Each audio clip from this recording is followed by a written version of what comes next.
చూడండి, ఇక్కడ చూస్తున్నారు కదా, నేను ఆల్రెడీ మెజర్మెంట్ చేసిన దాన్ని కట్ చేస్తున్నా. అండ్ స్టార్టింగ్ ఇక్కడ నుంచి స్టార్ట్ చేసుకోవాలి. మంచిగా కత్తెర అనేది లేపుకోకుండా న్యూ బిగినర్స్ కండి, కొత్తగా టైలరింగ్ నేర్చుకునే వాళ్ళకి చూడండి జాగ్రత్తగా కట్ చేసుకోండి. చిన్న పీస్ కూడా ఉపయోగపడుతుంది జాకెట్కి, ఏ ముక్క పోనీయకూడదు. ఇలా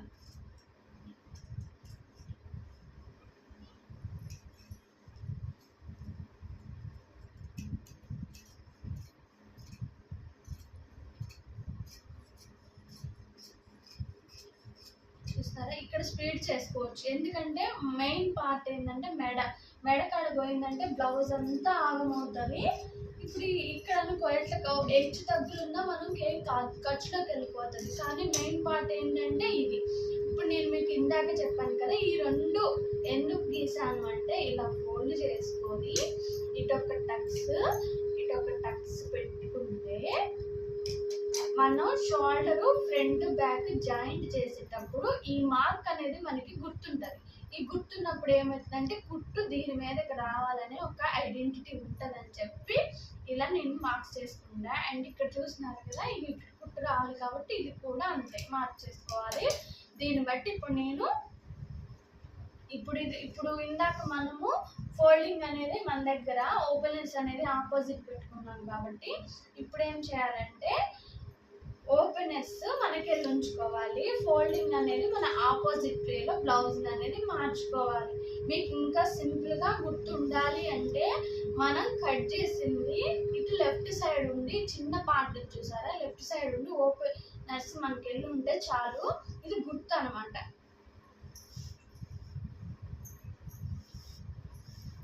ఇలా దీన్ని అప్పుడు ఇలా ఉంటుంది కదా బ్లౌజ్ పీస్, దీనికి ఇది చంక అనేది మన సైడ్ ఉండాలి, ఈ మెడ అనేది ఆపోజిట్ సైడ్లో ఇలా క్రాస్గా చూస్తున్నారు కదా, ఈ అంచు అనేది ఈ అంచులో అడ్జస్ట్కి రావాలి. అంటే ఇక్కడ కూడా చూసుకోవాలి, క్లాత్ అనేది మనం అడ్జస్ట్ చేసేసుకొని ఇట్లా పెట్టుకోవాలన్నమాట. ఇంత క్లియర్గా ఎందుకు చెప్తున్నానంటే పెట్టుకునే విధానం, ఈ పీస్ పెట్టుకునే విధానం, క్రాస్ కటింగ్ కూడా ఒక్కొక్కరు ఒక్కొక్క వేలు తీస్తారండి. నేను తీసే పద్ధతి మాత్రం చెప్తున్నాను మీకు. ఇలా పెట్టేసేసుకోవాలి. ఈ జాయింట్లు ఉంటే ఈ జాయింట్ ఇక్కడ అడ్జస్ట్కి అయితే ఈ క్రాస్ అనేది మంచిగా వస్తుంది, క్రాస్ అనేది. అందుకని చెప్పి కొంతమంది ఇప్పుడు ఇలా పెడతారు, ఇలా పెడితే ఈ క్రాస్ ఎలా అవుతుంది, కొంచెం స్ట్రైట్ అవుతుంది. కొంతమంది అట్లా పెట్టుకునే విధానంలో ఉంటుంది అని చెప్పి నేను ఎంత వివరంగా చెప్తున్నాను. ఇలా పెట్టేసుకొని అండ్ మనకి ఎదర క్రాస్ బెల్ట్ వస్తుంది కాబట్టి 2 ఇంచెస్ అనేది ఫోల్డింగ్ వేసుకోవాలి. ఈ 2 ఇంచెస్ ఇలా ఉంటుంది కదా, దీన్ని ఇలా పెట్టేసేసుకొని ఇలా ఫోల్డింగ్ చేసేసుకోవాలి. ఈ 2 ఇంచెస్ అనేది క్లాత్ని ఇలా ఫోల్డింగ్ చేసేసుకుంటే ఒకేసారి అయిపోతుంది. చూస్తున్నారు కదా, 2 ఇంచెస్ ఉంది కదా, ఇక్కడ కూడా సేమ్. అది ఫోల్డింగ్ చేసుకునే విధానం కూడా సమానం ఉందా లేదా అని చూసుకోవాలి. అండ్ ఇప్పుడు ఎట్లుందో యాజ్ టీస్గా గీసేసుకోవాలి.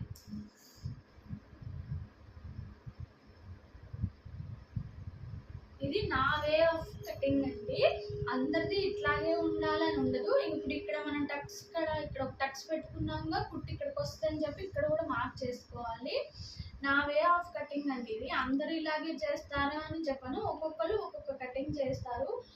అండ్ న్యూగా కొత్తగా నేర్చుకునే వాళ్ళు కటింగ్ వీడియో చేసేటప్పుడు వివరంగా ఎట్లా పడితే ఫాస్ట్గా కట్ చేసే వాళ్ళు కదండి, ఇలా వివరంగా చెప్పే వాళ్ళ కటింగ్స్ అనేది చూడండి. ఇలా స్ట్రైట్ లైన్ కొంచెం గీసుకోవాలి. దీన్ని బట్టి ఇప్పుడు నేను మెడకు చూస్తాను. మెడ కూడా చాలా మంది ఏం చేస్తారంటే డైరెక్ట్గా ఇక్కడ నుంచి ఇక్కడికి ఒక 5 ఇంచెస్ పెట్టేసేసి డైరెక్ట్ గీస్తారు.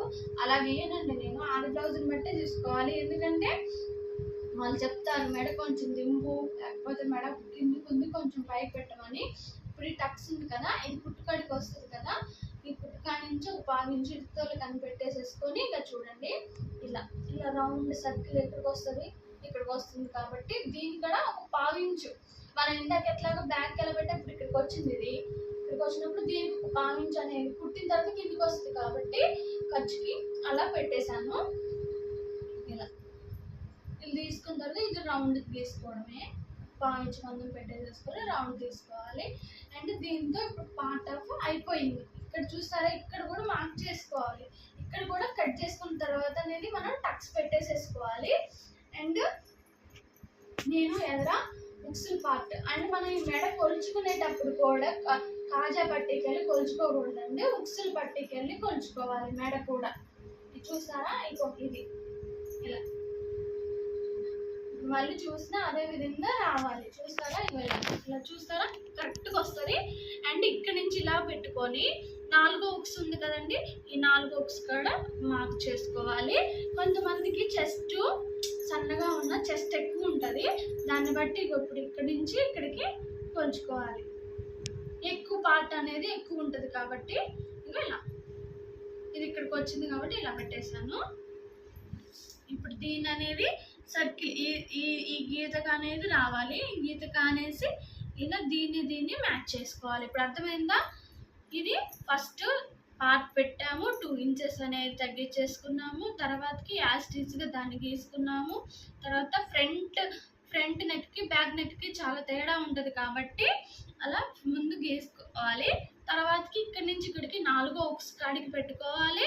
అండ్ ఇప్పుడు ఇక్కడ చంక గీసుకున్నాం కదా, ఇవ్వండి 1 ఇంచ్లో హాఫ్ యారో మార్క్ ఉంటుంది కదా, ఈ యారో మార్క్కి ఇట్లా యారో మార్క్ కాడ ఇట్లా సింబల్ ఇట్లా ఈ మూలకి ఇట్లా పెట్టేసుకోవాలి. పెట్టేసుకున్న తర్వాత ఇక్కడ నుంచి ఇక్కడికి 2 ఇంచెస్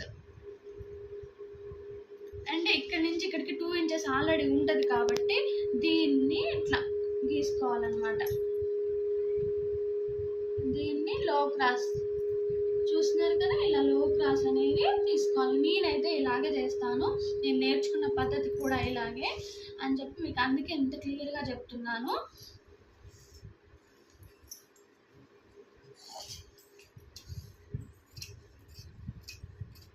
ఇక్కడ కత్తెర లేపకండి, ఎందుకంటే సర్కిల్ తిరిగే కాడ లేపితే ఏమవుతుందంటే మంచిగా రాదు, నీట్గా కటింగ్ అనేది నీట్గా రాదు. అందుకని చెప్పి నేను జాగ్రత్తగా మీకు చూపిస్తున్నా, లేకపోతే నేను స్పీడ్గా కట్ చేస్తాను. ఇలా